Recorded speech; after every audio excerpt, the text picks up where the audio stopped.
I give this topic 3 stars. It's quite difficult due to the amount of information you have to learn, as opposed to the concepts behind it. To start with, atmospheric nitrogen makes up 78% of the atmosphere, and the gas itself is inert. So in order for it to be used in biological processes, the N2 gas needs to be converted into an N atom, and then once this has been converted into nitrates, it can then enter the food chain. So only nitrates can enter a food chain. So atmospheric nitrogen is converted into ammonia by nitrogen-fixing bacteria. These are mutualistic bacteria, so they benefit from the relationship, as does the other party. For example, they are leguminous plants that do this, so peas and beans. So they use nitrogenase to convert ammonia into to convert atmospheric nitrogen into ammonia, and then subsequently into amino acids. The Haber process is also another arrow down from atmospheric nitrogen into ammonia. This is just from GCSE chemistry, and it's a reversible reaction. Another arrow going from atmospheric nitrogen is atmospheric fixation, which is done by lightning. Because lightning provides enough energy for the reaction to take place, atmospheric nitrogen is converted into nitrates, which skips a couple of steps. From ammonia,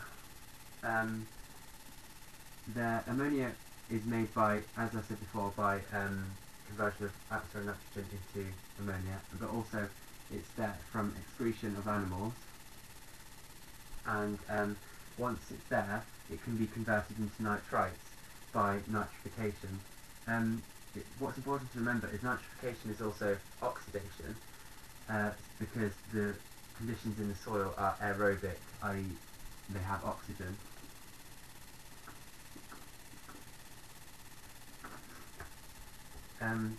So once the ammonia has been converted into nitrites, it can then be further oxidized into nitrates, which, as I said before, are the things that enter the food chains, and the nitrates can then, by assimilation, be taken up by the plants, by the roots of the plants.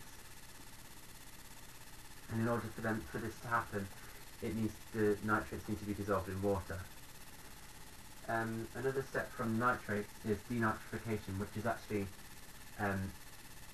not beneficial.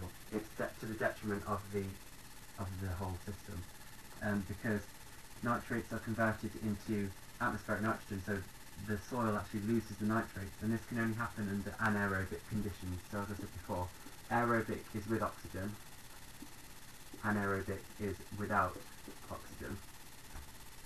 So such conditions where this would happen would be waterlogged soils where no oxygen can actually permeate into the soil. Once the nitrates have been taken up by the tree or the plant, these can then be transferred to the animal in question by feeding.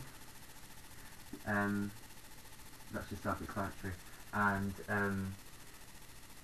there's a process from the plants to ammonia, which is called ammonification, and this occurs when saprobiotic organisms, such as fungi,